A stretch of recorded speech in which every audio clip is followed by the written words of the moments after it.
প্রিয়া যে কিনা দুরন্ত বিচক্ষণ আর খুব চটপটা স্বভাবের মেয়ে। সংসার সামলানোর পাশাপাশি প্রিয়া গোয়েন্দার মতো সব দিকে নজর দিয়ে বেড়ায়। গোয়েন্দাগিন্নির নজর হঠাৎ করেই পাশের বাড়িতে পড়ে যায়, যে বাড়িতে রহস্যজনক ভাবে এক বয়স্ক মহিলা গায়েব হয়ে যায়। প্রিয়ার সন্দেহ হয় বয়স্ক মহিলার ছেলের উপর। তাই তো শুরু হয়ে যায় চোর পুলিশের খেলা। যখন প্রিয়া রহস্য উদ্ঘাটন করে, বড় একটা টুইস্ট সামনে চলে আসে। এই সাইকো ফ্যামিলির কাউকেই ফুল ভেবে ভুল করবেন না।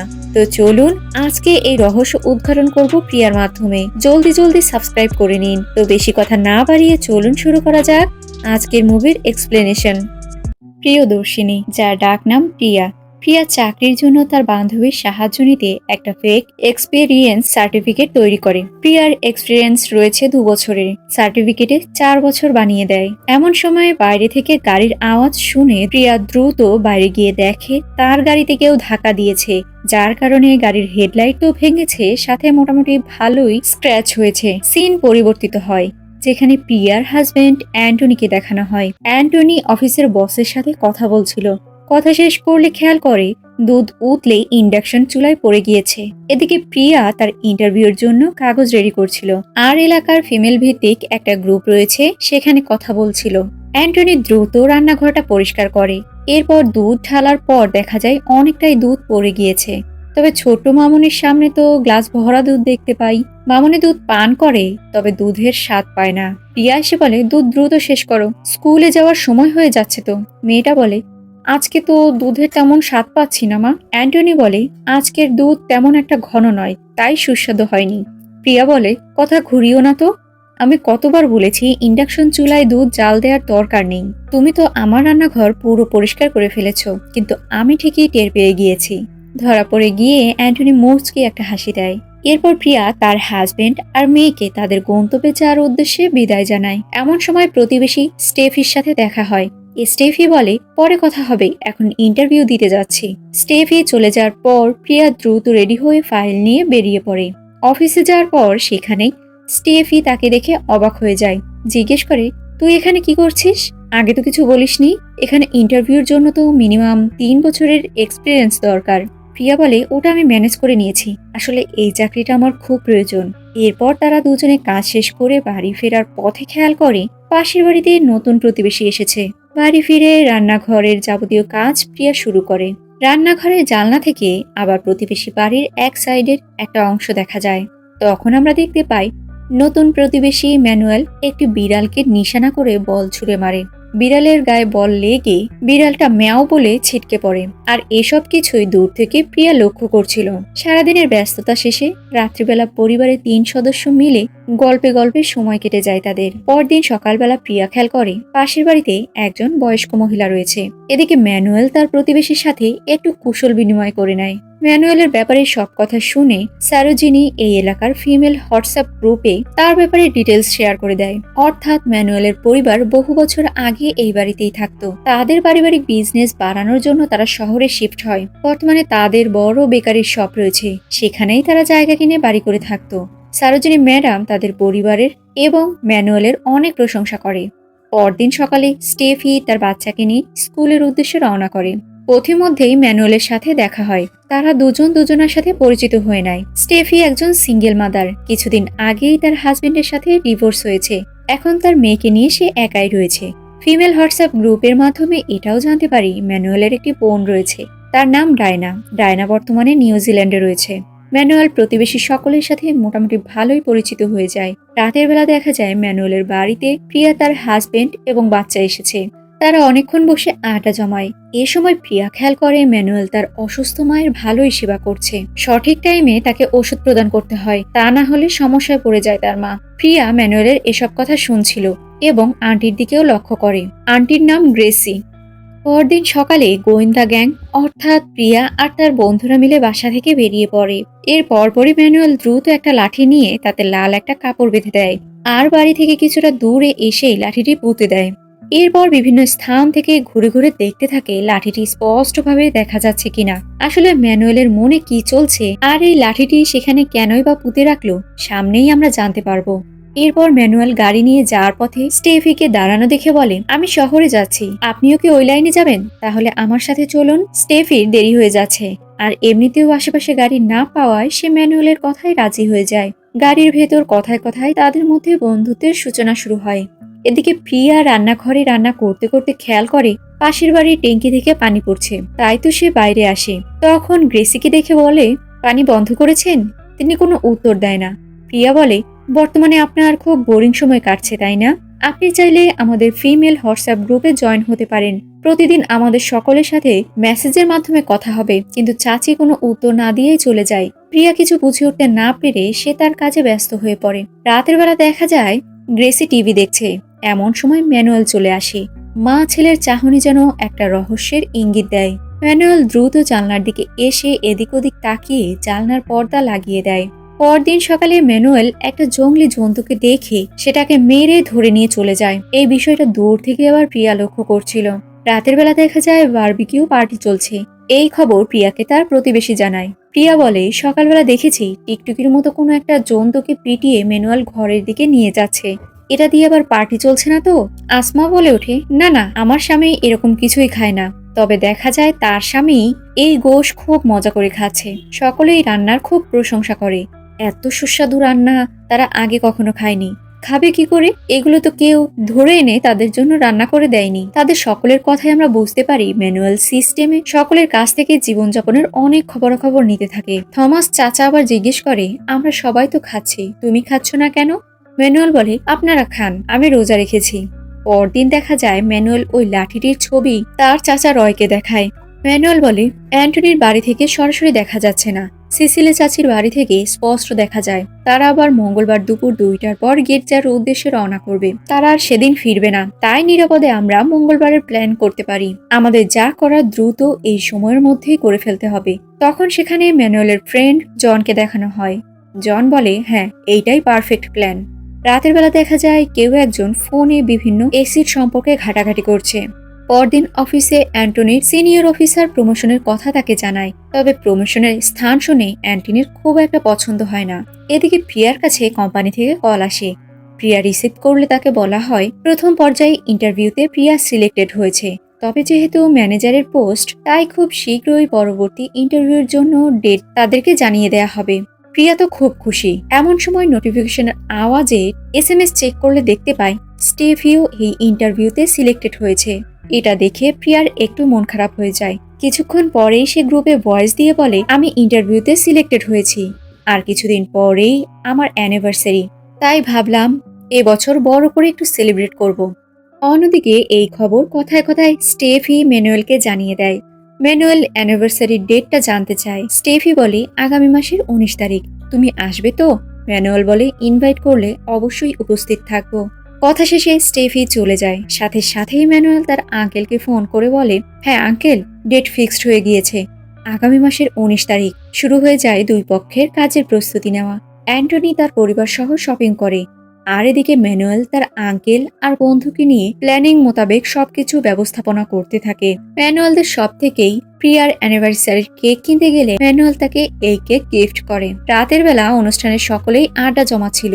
ম্যানুয়েল এই সময় তার আঙ্কেলকে ফোন করে বলে, আঙ্কেল, প্ল্যান শুরু হয়ে গিয়েছে। যদি কোনো সমস্যা হয় তাহলে আমাকে অবশ্যই কল করবেন। ম্যানুয়েল তার ঘরের সবকিছু ইচ্ছাকৃতভাবে এলোমেলো করে দেয়। যে মানুষ কখনো জানলা খুলে রাখতো না, পর্দা সরাতো না, সে আজকে ইচ্ছাকৃতভাবে জানলার পর্দা সরিয়ে জানালা খুলে দেয়। এরপর জানালার কাছে একটি টেবিল রাখে। টেবিলে মায়ের কাপড় রাখে। তার উপর আয়রন প্লেট রেখে সুইচ অন করে সেখান থেকে গিফট বক্স নিয়ে বেরিয়ে পড়ে। প্রিয়ার বাড়িতে গিয়ে তাদের উইশ করে এবং গিফট দেয়। প্রিয়া জিজ্ঞেস করে, আপনার মা আসেনি? ম্যানুয়েল বলে, মার শরীরটা ঠিক নেই তো, তাই সে আগে খেয়েই ঘুমিয়ে গিয়েছে।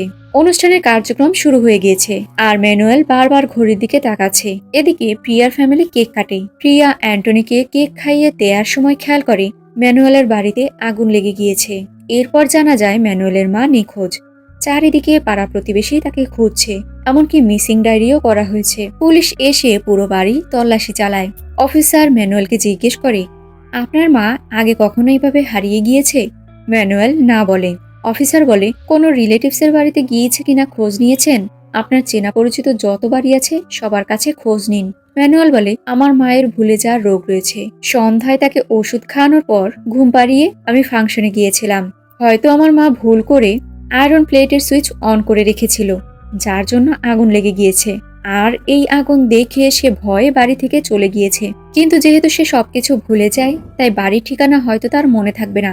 পুলিশ বলে, কোনো ডাক্তার দেখাচ্ছেন? ম্যানুয়াল বলে, ডক্টর জন পালেক, নিউরোসার্জন। যাই হোক, সারা রাত খোঁজাখুঁজির পর হঠাৎ করে স্টেশনের কাছে একটা বয়স্ক মহিলার খোঁজ পাওয়া যায়। পুলিশ অফিসাররা তাকে থানায় নিয়ে আসে। এদিকে পাড়া প্রতিবেশী বলাবলি করে, এত গুরুতর রোগ বয়স্ক মহিলার, সে সবকিছুই ভুলে যায়। কই, এ ব্যাপারে তো সেভাবে ম্যানুয়াল আমাদের কিছু জানায়নি। এক প্রতিবেশী বলে, ভুলে যাওয়ার রোগ রয়েছে তার মায়ের, কিন্তু এত সিরিয়াস অবস্থা তার কথাই তো কখনো মনেই হয়নি। ম্যানুয়াল থানায় যাওয়ার পর দেখা যায় তার মা সেখানে রয়েছে। এরপর তার মাকে নিয়ে বাড়ি ফিরে আসে এবং তাকে ঘুম পাড়িয়ে দেয়। বাইরে আসার পর প্রতিবেশী চাচা ম্যানুয়ালকে উদ্দেশ্য করে বলে, দেখো বাবা, আমার মনে হয় তুমি একা তোমার মায়ের সঠিকভাবে টেক কেয়ার করতে পারবে না, তাই তোমার মায়ের জন্য একজন নার্সের প্রয়োজন। অ্যান্টনি বলে, আমার চেনা পরিচিত একজন নার্স রয়েছে, তুমি চাইলে তার সাথে একবার কথা বলে দেখতে পারো। আচ্ছা, রেস্ট করো। এই বলেই সকলে সেখান থেকে চলে যায়। রয় বলে, মনে হচ্ছে দিনের বেলা আমাদের রিস্ক নিতে হবে। জন বলে, এ ব্যাপারে আমাদের ডায়নাকে জানাতে হবে। রাতের বেলা প্রিয়া অ্যান্টনিকে বলছিল, কেন জানি মনে হচ্ছে ম্যানুয়েলের মার স্মৃতিশক্তি কম নয়, তার স্মৃতিশক্তি ভালোই রয়েছে। অ্যান্টনি বলে, যাই হোক, অবশেষে ম্যানুয়েলের মাকে তো ফিরে পাওয়া গিয়েছে। পরদিন সকালে কাজ করার সময় প্রিয়ার মনে পড়ে ম্যানুয়েলের মা বাড়িতে প্রবেশ করার আগে জুতা খুলে ঢুকে, ঘুমের আগে চশমা খুলে ঘুমায়, অর্থাৎ তার স্মৃতিশক্তি অতটাও খারাপ নয়। প্রিয়া ভেন্টিলেটর থেকে খেয়াল করে ম্যানুয়েল তার মায়ের কাপড় নেড়ে দিচ্ছে। প্রিয়া এ বিষয়ে ইন্টারনেটে ঘাটাঘাটি শুরু করে। এদিকে দেখা যায় ম্যানুয়েল স্টেফিকে বলছে, যতদিন না পর্যন্ত একটা ভালো নার্স পাওয়া যায় ততদিন মাকে একা রেখে কোথাও যাওয়ার চিন্তাও করি না। তবে ইমার্জেন্সি একটা মিটিং করতে হবে, উপস্থিত না হলেও হবে না। কি যে করি? স্টেফি বলে, চিন্তা করবেন না, আমি না হয় ওই দিন অফিস থেকে তাড়াতাড়ি ফিরবো।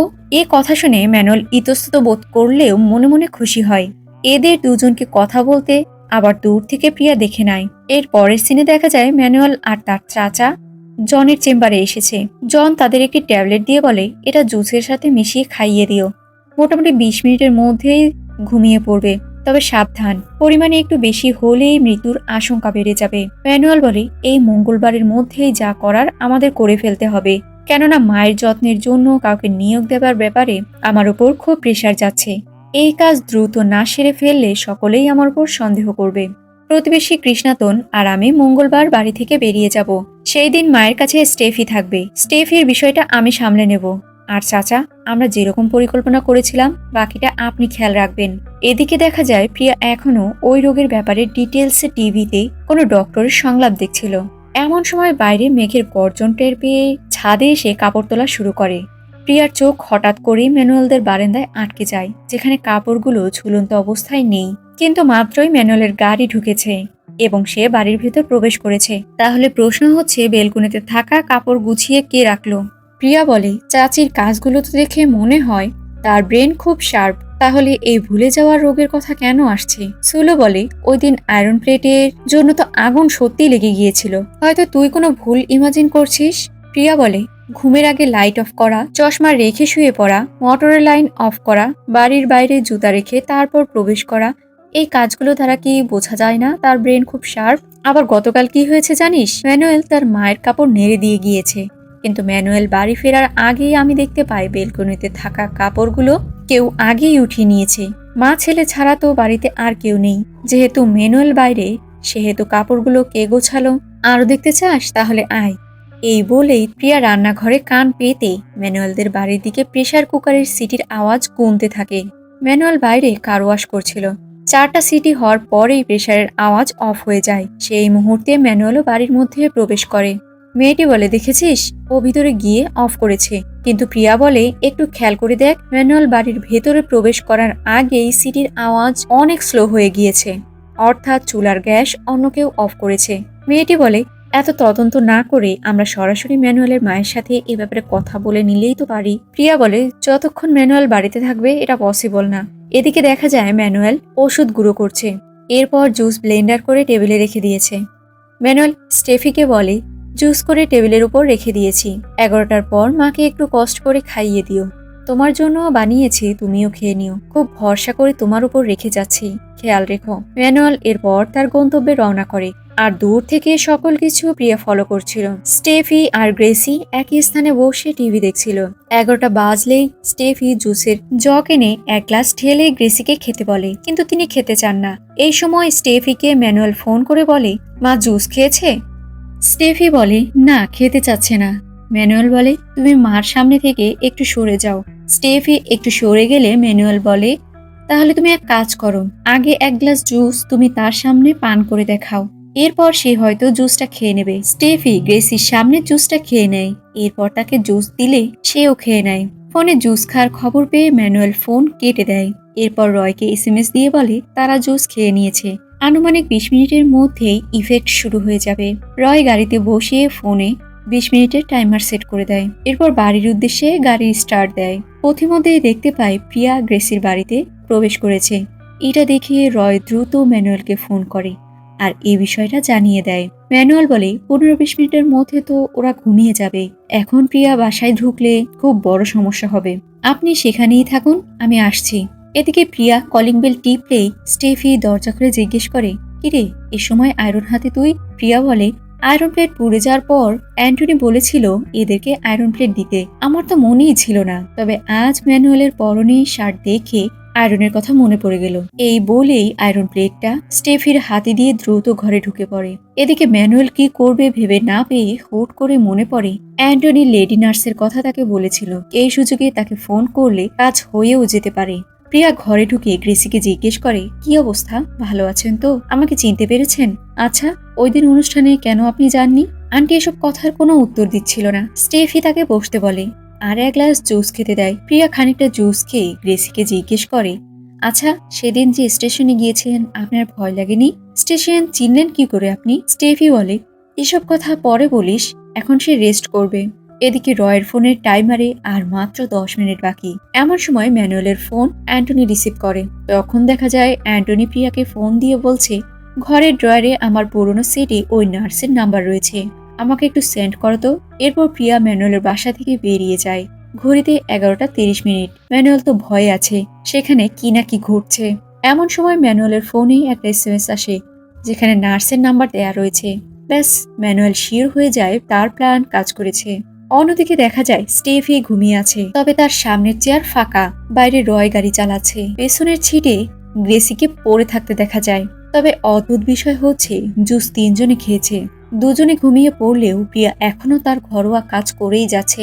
কি প্ল্যানিং করছে ম্যানুয়াল, রহস্য কিছুক্ষণ পরেই জানা যাবে। আবারও গ্রেসিকে খোঁজার তদন্ত পড়ে যায়। রেল লাইনের পাশে একটা লাশও পাওয়া যায়। এ বিষয়ে মহিলাদের সদস্যরা আলোচনা করছিল। ম্যানুয়াল সেই লাশ শনাক্ত করতে গিয়েছে। স্টেফি এখনো ঘুমিয়ে রয়েছে। প্রিয়া বলে, ওকে এখনই সবকিছু জানানো ঠিক হবে না, এমনিতেও ও খুব অসুস্থ। এদিকে বিদেশ থেকে মায়ের নিখোঁজ হওয়ার কথা শুনে ডায়না চলে আসে। তবে দেখা যায় যে লাশ পাওয়া গিয়েছে সেটা গ্রেসির নয়। প্রিয়া স্টেফিকে রেস্ট করতে পাঠিয়ে দিয়ে তার বান্ধবী সুলোকে বলে, আন্টিকে প্রতি ঘন্টায় যে ওষুধ ম্যানুয়াল দিচ্ছে তা নিয়ে আমার সন্দেহ হচ্ছে, তার তো এই ধরনের কোনো রোগই নেই। সোলো বলে, কি আর করার, আমাদের প্ল্যান তো ফ্লপ হয়ে গিয়েছে।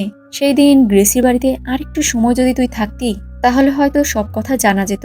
এই সময় প্রিয়ার মনে পড়ে সেই দিন অ্যান্টনি নাম্বার চেয়েছিল ম্যানুয়ালকে পাঠানোর জন্য, তাই তো বিষয়টা আরো খটকা হয়ে যায়। এদিকে পুলিশ বলে, পুরো এলাকার সিসিটিভি ফুটেজ চেক করেছি, গ্রেসির ব্যাপারে এলাকায় খোঁজও নিয়েছি, কেউ কিছুই বলতে পারছে না।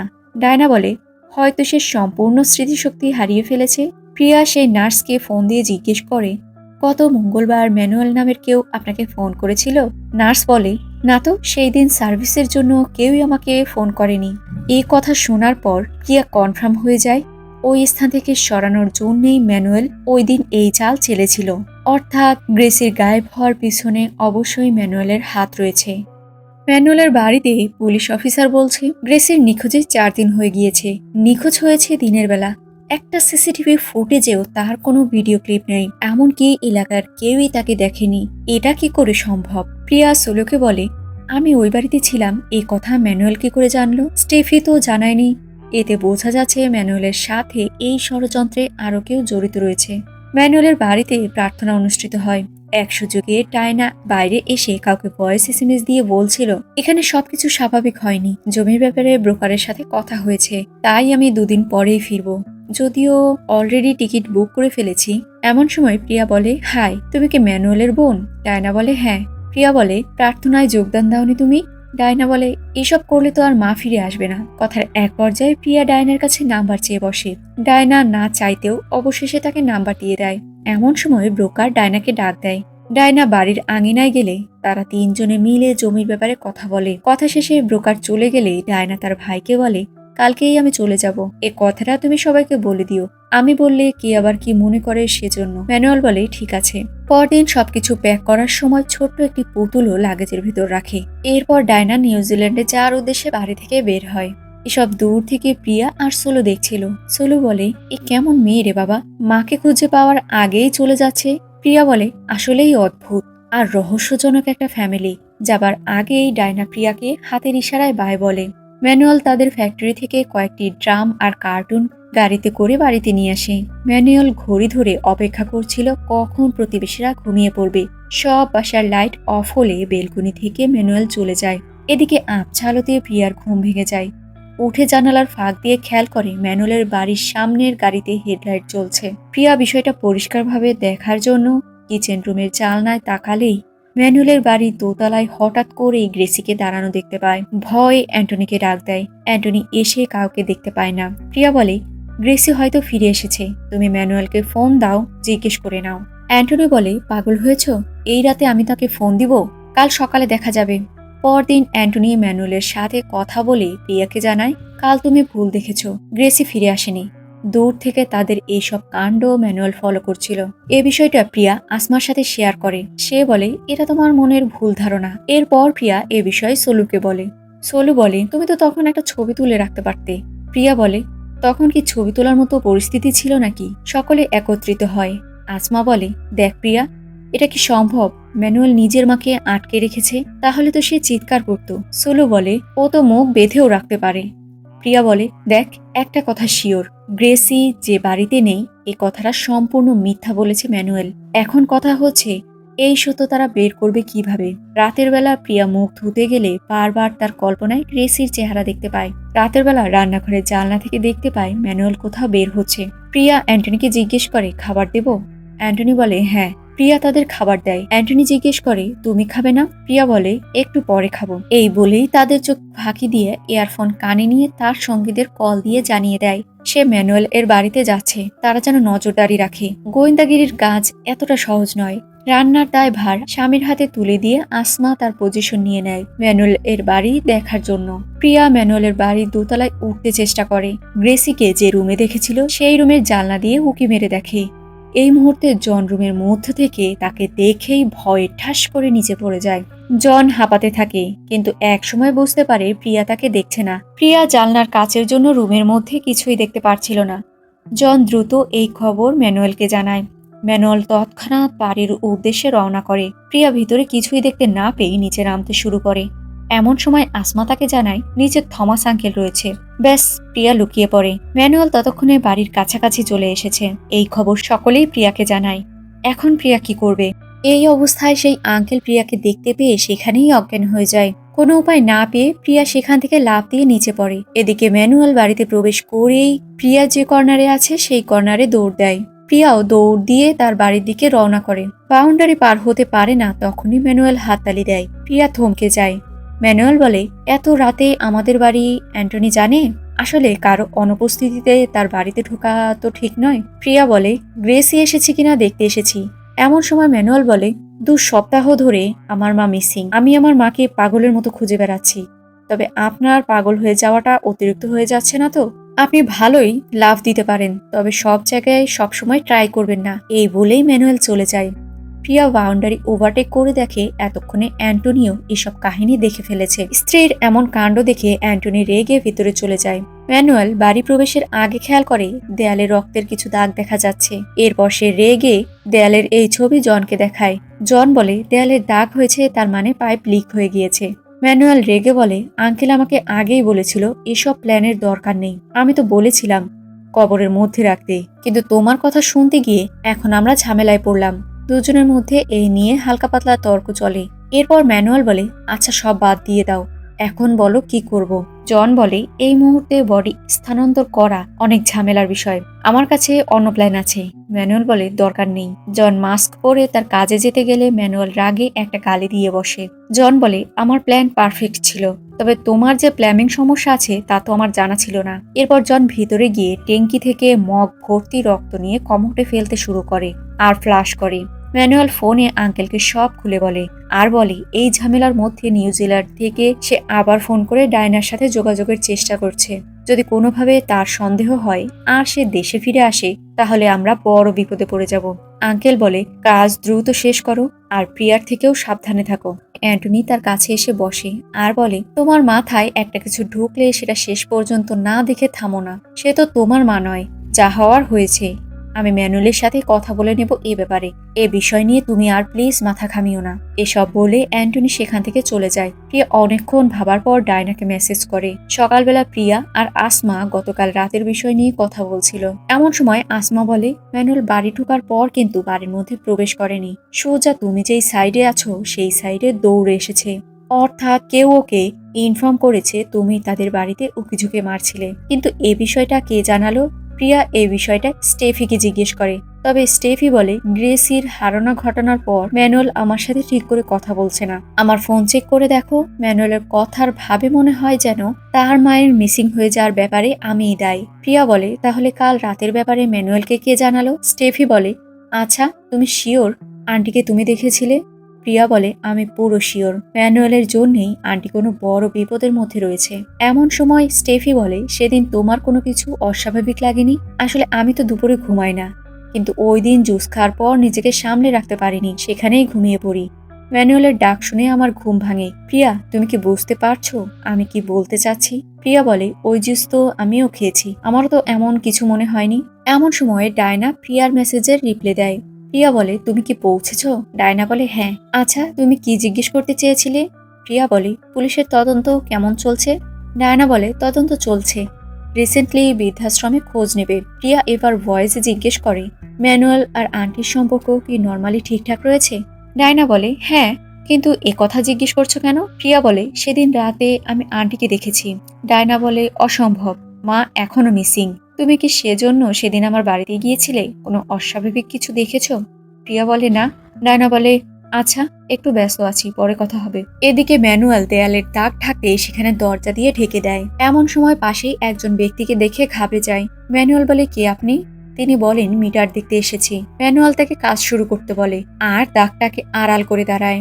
রাতের বেলা দেখা যায় ম্যানুয়াল একে একে বস্তাগুলো দেয়ালের পাশে রাখছিল যাতে দাগটা ঢাকা পড়ে যায়। এই বিষয়টা দূর থেকে আসমা তার বাচ্চাকে ঘুম পড়ানোর সময় খেয়াল করে।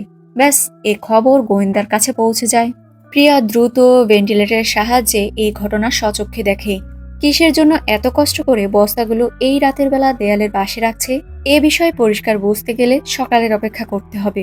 সকালবেলা মেসেজের রিংটন পেয়ে ম্যানুয়ালের ঘুম ভেঙে যায়। ফোন চেক করে ঘাবড়ে গিয়ে দৌড়ে জনকে বলে, দ্রুত ওঠো, সবকিছু ক্লিয়ার করতে হবে। আজকে রাতেই ও নিউজিল্যান্ড থেকে রওনা করবে।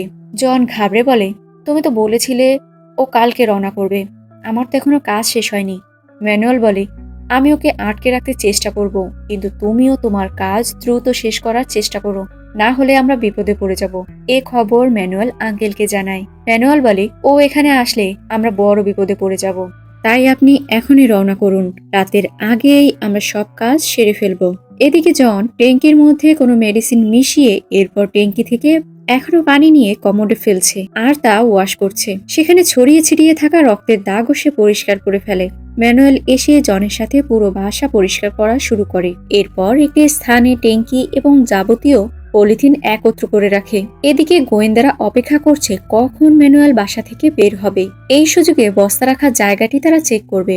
ম্যানুয়াল ধূপ জ্বালিয়ে সারা ঘরে ছড়িয়ে দিচ্ছে আর জন হেয়ার ফ্রেশনার সারা বাড়িতে স্প্রে করছে যেন মৃতদেহের গন্ধ বাড়ি থেকে না পাওয়া যায়। একটু পরেই ম্যানুয়াল বেরিয়ে যায়। এটা দেখে সুলু আর আসমা দুজনেই বেরিয়ে পড়ে, তবে আসমার পরাণে একটু ভয় বেশি। এটা দেখে সুলু বলে, এখন ভয় পেও না তো, তুমি গিয়ে বেল বাজাও আর আমি বস্তার উপাস দেখে আসবো। আসমা বোকার মতো জিজ্ঞেস করে, কলিং বেল বাজাবো নাকি এমনি দাঁড়িয়ে থাকবো?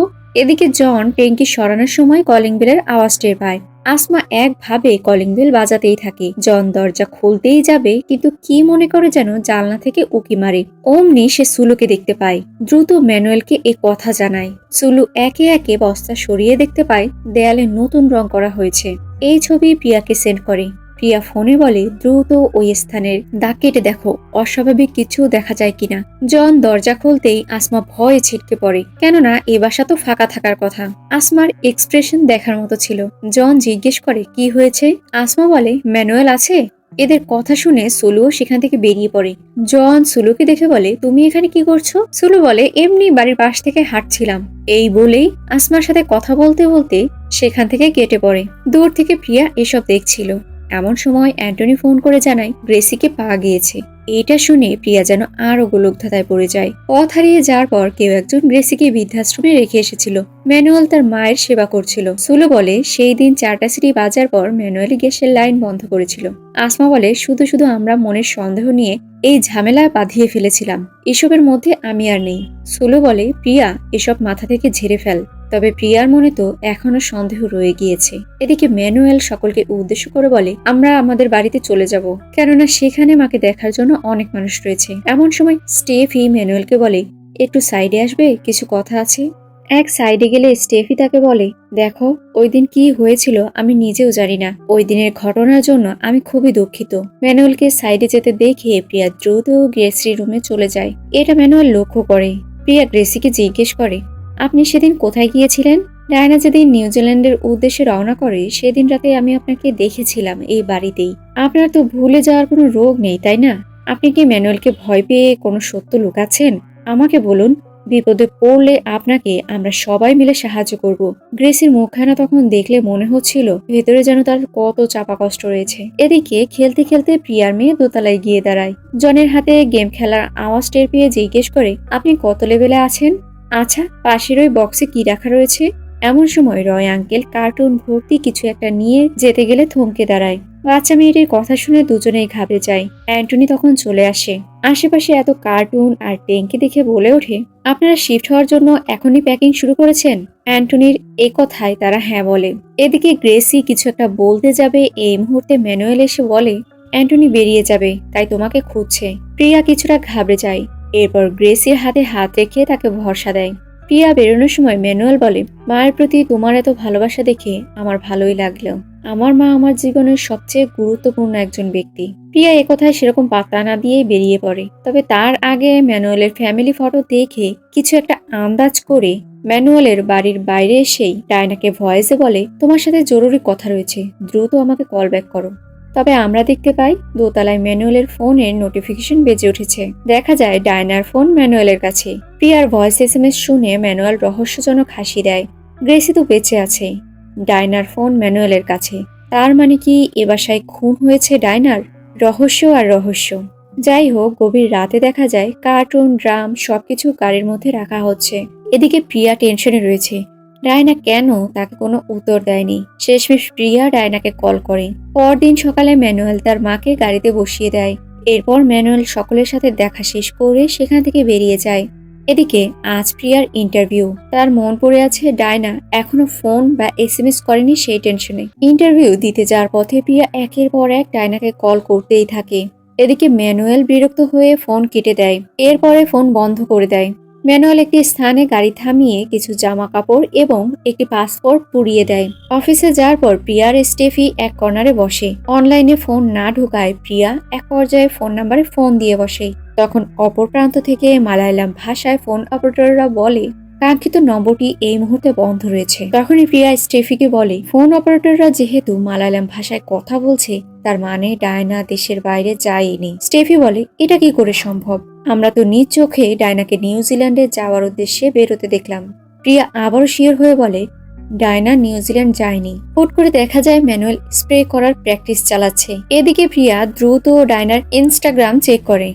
আইডি ঘাটাঘাটির পর তার ঘনিষ্ঠ বন্ধু অদিতির আইডিও পেয়ে যায়। অদিতির আইডি সার্চ করলে দেখা যায় ডায়না আর অদিতির সাথে একটি বাচ্চা মেয়েরও অনেকগুলো ছবি রয়েছে। তখন আমরা অদিতিকে দেখতে পাই, যে কিনা দেশে এসেছে। এরপর ম্যানুয়েলকে কল করলে সে বলে, মাঝপথে আমার গাড়ি নষ্ট হয়েছে, তাই তুমি আমার দেওয়া লোকেশন অনুযায়ী একটা গাড়ি ঠিক করে নিয়ে চলে আসো। এরপর ম্যানুয়েল শয়তানি একটা হাসি দেয়। হয়তোবা অদিতির সাথেও খুব খারাপ কিছু ঘটতে চলেছে। লোকেশন অনুযায়ী অদিতি চলে আসে। ম্যানুয়ালের সাথে দেখা হওয়ার পর অদিতির ব্যাপারে জিজ্ঞেস করলে ম্যানুয়াল বলে, ডায়না বলেছে একবারে আমরা বেকারিতে ওর সাথে মিট করব। যাও গাড়িতে ওঠো। এদিকে প্রিয়া অদিতিকে মেসেজ করে বলে, ডায়নার প্রতিবেশী আমি। ডায়না কি নিউজিল্যান্ডে পৌঁছে গিয়েছে? ম্যানুয়েল অদিতিকে বলে, এত তাড়াহুড়োয় আসার কি প্রয়োজন ছিল? কয়েকদিন পরেই তো ডায়না চলে যেত। অদিতি বলে, ডায়না তো আমাকে মেসেজ করে বলল ও নাকি ওর মায়ের সাথে থাকতে চায়। ম্যানুয়াল বলে, যদি কেউ তার মায়ের সাথে থাকতে চায় তাতে তো এত উদ্বিগ্ন হওয়ার কিছুই নেই। অদিতি বলে, এই কথাটা না হয় ডায়না আমাকে সামনাসামনিই বলুক। ম্যানুয়াল বলে, ডায়না তো তোমার সাথে দেখাই করতে চাচ্ছিল না, আমিই জোর করে ওকে রাজি করিয়েছি। অদিতি বলে, বাচ্চা অ্যাডপশনের সিদ্ধান্ত ডায়নার ছিল। আসলে প্রিয়া, অদিতি আর ডায়নার সাথে যে বাচ্চা মেয়েটির ছবি দেখেছিল, দুই বান্ধবী এই মেয়েটিকে দত্তক নেওয়ার চিন্তা ভাবনা করেছিল। আর আজকেই অ্যাডপশন নেওয়ার শেষ তারিখ ছিল। কয়েকদিন আগে টিকিট কেটে এয়ারপোর্টে এসেছিল, তবে মাঝখানে এমন কি ঘটেছে যার জন্য আমার সাথেও যোগাযোগ করেনি। ডায়না দেশেই থেকে গেল। ম্যানুয়াল বলে, একটু পরেই দেখা হলে জেনে নিও। এমন সময় আঙ্কেল ফোন করে। ম্যানুয়াল গাড়ি থামিয়ে একটু সাইডে গিয়ে তার সাথে কথা বলা শুরু করে। এদিকে প্রিয়ার এসএমএস দেখে অদিতি বলে, ডায়না তো এখনো কেরালায় রয়েছে, আমি ম্যানুয়ালের সাথে আছি, একটু পরেই ডায়নার সাথে দেখা করব। এরপর এসএমএস এর মাধ্যমে নাম্বার নিয়ে প্রিয়া তাকে কল করে আর বলে, তোমার ডায়নার সাথে কি দেখা হয়েছে? ম্যানুয়াল কি তোমার সাথে আছে? অদিতি বলে, আসলে আমি ম্যানুয়ালের সাথে তাদের ফ্যামিলি বেকারিতে যাচ্ছি, সেখানেই ডায়নার সাথে আমার দেখা হবে। প্রিয়া আতঙ্কিত হয়ে বলে, কিন্তু ডায়না তো নিউজিল্যান্ডের উদ্দেশ্যে বেরিয়ে পড়েছিল। অদিতি বলে, হ্যাঁ বেরিয়ে পড়েছিল। এয়ারপোর্টে থাকা অবস্থায় ডায়নার মাকে খুঁজে পাওয়া যায়। তখন একটা ভিডিও ক্লিপ দেখে ডায়না তার মার কাছে ফিরে আসে। 1 মিনিট, ওই ভিডিওটা আমি তোমাকে সেন্ড করছি, তুমি দেখো। এই কথা শুনে প্রিয়ার হার্টবিট তো বেড়ে যায়। ভিডিও দেখার আগেই ইন্টারভিউর জন্য তার ডাক পড়ে যায়। ভিতর প্রবেশ করে অফিসার তাকে একে একে প্রশ্ন শুরু করে, কিন্তু প্রিয়ার মন তো পড়ে রয়েছে ডায়নার রহস্যের মধ্যে। এমন সময় ভিডিও ক্লিপটি ওপেন হলে দেখা যায় গ্রেসি বলছে, বাড়ি চলে আয় মা, আমি খুব অসুস্থ, তোকে একবার দেখতে চাই। গ্রেসিকে এমন ভাবে কথা বলতে দেখে প্রিয়ার মনে সন্দেহ সবটা ক্লিয়ার হয়ে যায়। মা ছেলে মিলে ডায়নার বড় ধরনের কোনো ক্ষতি করেছে। তাই তো নিউজিল্যান্ডে যার রাতেই প্রিয়া গ্রেসিকে ওই দিন বাড়িতে দেখেছিল। প্রিয়া দ্রুত বেরিয়ে পড়ে, নিজ গাড়িতে বসে কাউকে কল করে। ম্যানুয়াল আঙ্কেলকে জিজ্ঞেস করে, এখন কি করব? আঙ্কেল তখন ফোনটা এই মুভির আসল কালপিট ম্যানুয়ালের মায়ের হাতে দেয়। কতটা নিষ্ঠুর অভিনয় এই মায়ের। যাই হোক, গ্রেসি বলে, বুঝতে পারছো না কি করবে? ও যখন ডায়নার সাথে দেখা করতে চাচ্ছে তাহলে ওকে ডায়নার কাছে পাঠিয়ে দাও। ততক্ষণে অদিতির কাছে প্রিয়া এসএমএস এ বলে, ম্যানুয়ালের সাথে যেও না, তাহলে খুব বড় বিপদে পড়ে যাবে। এসএমএসটা দেখে ম্যানুয়ালের দিকে তাকাতেই ম্যানুয়াল তার মুখে অজ্ঞান হওয়ার স্প্রে মেরে দেয়। এদিকে এই ঘটনা প্রিয়া তার হাজবেন্ডকে জানায়। অ্যান্টনি বলে, প্রথমে তো গ্রেসি, তারপর ডায়না, এই গোয়েন্দাগিরি করা এখন বাদ দেবে? এই বলেই ফোন কেটে দেয়। প্রিয়া এরপরও হাল না ছেড়ে ম্যানুয়ালের ফ্যামিলির বেকারিতে যায়। সারাদিন অপেক্ষা করার পর পরিচিত মুখ না দেখতে পেয়ে রাতের বেলা একটা জুসের বিল পেমেন্ট করতে গেলে পাশে থাকা লিফলেটে তার চোখ পড়ে, যেখানে নতুন শোরুম কিছুদিন পরই ওপেনিং হবে। প্রিয়া দ্রুত নতুন শোরুমের উদ্দেশ্যে রওনা করে। নতুন শোরুমে গেলে দেখা যায় কাজ এখনো ইনকমপ্লিট রয়েছে, চারিপাশটা অন্ধকার। প্রিয়াও গাড়ির হেডলাইট অফ করে চুপ করে বসে থাকে। এমন সময় ফরেনসিক ডাক্তার প্রিয়াকে কল করে বলেন, তোমার দেওয়া স্যাম্পল আমরা টেস্ট করেছি, রিপোর্টে এসেছে অ্যাসিডের মাধ্যমে মানবদেহ লিকুইড করে ফেলেছে। মূলত সকালবেলা ইন্টারভিউ দিতে বের হওয়ার আগে দেয়াল থেকে কিছু স্যাম্পল প্রিয়া নিয়ে এসেছিল। এই স্যাম্পল অফিস কক্ষে ঢোকার আগেই মাঝপথে প্রিয়া হ্যান্ডওভার করে। প্রিয়া পুলিশকে ফোন দিয়ে পুরো ঘটনা জানায় এবং লোকেশন দিয়ে দেয়। এরপর ধীর পায়ে মনে আতঙ্ক নিয়ে বেকারের দিকে এগোতে থাকে। দরজা বন্ধ দেখতে পায়, তাই পাশের এক গলি দিয়ে ঢুকে উপরে অ্যাডজাস্টেবল ফ্যান দেখতে পায়। নিচে কিছু টেবিল রাখা আছে, তার উপর পা দিয়ে অ্যাডজাস্টেবল ফ্যানের ফাঁক দিয়ে তাকালেই দেখতে পায় অদিতি একটা টেবিলে শুয়ে আছে, আর পাশে জন আর ম্যানুয়াল দাঁড়িয়ে রয়েছে। হয়তো এখানেই অদিতির বড় বিপদ ঘটতে চলেছে। এটা দেখে প্রিয়া দ্রুত নিচে নামতে গেলে জোরে আওয়াজ হয়। ম্যানুয়াল শব্দ শুনতে পেয়ে জনকে বলে, তুমি অদিতিকে সরাও, আমি দেখছি বিষয়টা। প্রিয়া বাইরে এসে একটা ইট নিয়ে কাচের দিকে ছুঁড়ে ফেলে, যেন অদিতির কোনো ক্ষতি না করে তাদের অ্যাটেনশন যেন প্রিয়ার দিকে পড়ে, এই জন্য ইটটি ছুঁড়েছে। ম্যানুয়াল বাইরে এসে প্রিয়াকে দেখে দৌড় দেয়। প্রিয়া দ্রুত গাড়ির মধ্যে প্রবেশ করে গাড়ি স্টার্ট দেয়, কিন্তু এমন সময় গাড়ি স্টার্ট নিচ্ছিল না। আর এদিকে ম্যানুয়ালও গাড়ির উপরে উঠে যায়। আর ভারী যন্ত্রের সাহায্যে কাচের উপর বারবার আঘাত করতে থাকে। এ সময় গাড়ি স্টার্ট হয়। প্রিয়া গাড়ি চালিয়ে বেকারির গ্লাস ভেঙে ভিতরে ঢুকে যায়। সামনের দেয়াল ভেঙে ম্যানুয়াল এত জোরে ধাক্কা খেয়ে নিচে আহত হয়ে পড়ে। এ সময় জন আহত হয়। প্রিয়া দ্রুত অদিতিকে খুঁজতে থাকে। এদিকে অদিতি চিৎকার করে যাচ্ছে। বাইরে প্রিয়া হঠাৎ লক্ষ্য করে মেয়েদের একটি ওড়না কোনো এক কর্নারে ঝুলছে। তাই সে সেখানে গিয়ে পরিষ্কার করে ফ্রিজের মধ্যে অদিতিকে দেখতে পায়। এরপর তাকে উদ্ধার করে। এমন সময় ম্যানুয়ালের ফোনে কেউ কল করে। প্রিয়া ফোনটা রিসিভ করে। অপর প্রান্ত থেকে গ্রেসি বলে, কি অবস্থা ওখানকার? সবকিছু ঠিক রয়েছে? প্রিয়া বলে, কিচ্ছু ঠিক নেই, সব ভেস্তে দিয়ে দিয়েছি। গ্রেসি বলে, কে বলছো? প্রিয়া বলে, আমি প্রিয়া। আপনার তো কিছু মনে থাকে না, আপনি আমাকে চিনবেন কি করে? সমস্যা নেই, ম্যানুয়াল আপনাকে আমার কথা স্মরণ করিয়ে দেবে। কলটা কেটে বড় একটা হাতিয়ার দিয়ে সজোরে ম্যানুয়ালের মাথায় আঘাত করে প্রিয়া। পরদিন সকালে দেখা যায় এদের সকলকে পুলিশ অ্যারেস্ট করেছে। ফ্ল্যাশব্যাকে দেখানো হয় গ্রেসি বলে, ডায়না সিঙ্গেল মাদার হয়ে একটা বাচ্চা নিয়ে ওই মেয়েটার সাথে থাকতে চাচ্ছে। এই কথা বাইরে কেউ জানলে তারা বলবে আমার মেয়ে তার দোষ ঢাকতে বাচ্চা অ্যাডপ্ট করার নাটক করছে, যেটা আমার পরিবারের জন্য কলঙ্ক হয়ে দাঁড়াবে। আমার পরিবারের মর্যাদা এত সহজে তো আমি নষ্ট হতে দেব না। যেভাবেই হোক এলাকাবাসীর সামনে একবারের জন্য হলেও ডায়নাকে আসতে হবে আর যেতে দেখতে হবে, তাহলে বাকিটা সামাল দিতে আরো সহজ হয়ে দাঁড়াবে। ম্যানুয়াল বলে, কি করতে হবে মা, আপনি শুধু বলুন। সেই দিন প্রেসার কুকারের 4টা সিটি বাজলেই গ্রেসি সুইচ অফ করেছিল। প্রিয়ার অ্যানিভার্সারির দিন ম্যানুয়াল পুরো ঘর এলোমেল করে বের হওয়ার সময় তার মাও বেরিয়ে যায়। আবার ওই দিন ম্যানুয়াল যে ওষুধগুলো করেছিল সেটা গ্রেসি নিজের কাছে রেখে দিয়েছিল। ম্যানুয়ালের সাথে স্টেফি কথা বলার সময় সুযোগ বুঝে গ্রেসি জুসে ওষুধ মিশিয়ে দিয়েছিল, যার জন্য সেদিন স্টেফি ঘুমিয়ে গিয়েছিল। তারপর যখন স্টেফি অজ্ঞান হয়ে যায় তখন ছেলের নিশানা দেওয়া স্থান দেখে দেখে ওই বাড়ি থেকে বেরিয়ে রয় সাহেবের গাড়িতে উঠে শুয়ে পড়ে। ডায়না এয়ারপোর্টে বসে মায়ের অসুস্থতার ভিডিও দেখে, এরপর বাড়ি ফিরে আসে। কিন্তু তার মাকে পুরোপুরি সুস্থ দেখে চিৎকার করতে চায়, তবে সকলেই তার মুখ বন্ধ করে দেয়। ওই সময়টাই প্রিয়া জানলা থেকে গ্রেসিকে দেখতে পেয়েছিল। দ্বিতীয়বার অ্যান্টনিকে দেখতে গেলে ততক্ষণে তারা লাইট অফ করে পর্দা টেনে দিয়েছিল। কতটা সাইকো এই পরিবার! সবচেয়ে অদ্ভুত আর হিংস্র গ্রেসি, যে কিনা নিজের মেয়ের মৃত্যুর মাস্টার প্ল্যান করেছে। এরপর পুলিশ তাদের ধরে নিয়ে যায়। পুরো পাড়া প্রতিবেশী এসব ঘটনা শুনে হতভম্ব হয়ে যায়। তাদের পাশের বাড়িতে এত বড় ভয়ানক একটা ঘটনা ঘটে গেল, তারা কেউই টের পেল না। সিন কিছুটা ফ্ল্যাশব্যাকে চলে যায়। এরা 4জনে মিলে ডায়নার মৃত্যুর প্ল্যানিং করছিল বাড়িতে বসে। এরপর গাড়ি স্টার্ট করে, তবে ভুল করে গাড়ি ব্যাকে নিয়ে ফেললে প্রিয়ার গাড়ির সাথে ধাক্কা লেগে যায়। তারা তো কেটে পড়ে, কিন্তু আমরা বুঝতে পারি এই গাড়িটি ছিল প্রিয়ার গাড়ি। এতে করে বোঝা যায় গোয়েন্দাগিরি করতে গিয়ে প্রিয়ার গাড়ির ক্ষতিরও প্রতিশোধ নেওয়া হয়ে গেল। যাই হোক, মুভির কাহিনী এখানেই সমাপ্ত হয়ে যায়। সো ভিউয়ার্স, কেমন লাগলো? আপনার মূল্যবান মতামত অবশ্যই জানাবেন। ভিডিওটি ভালো লাগলে লাইক, কমেন্ট, শেয়ার এবং সাবস্ক্রাইব করে সাথেই থাকবেন। ধন্যবাদ।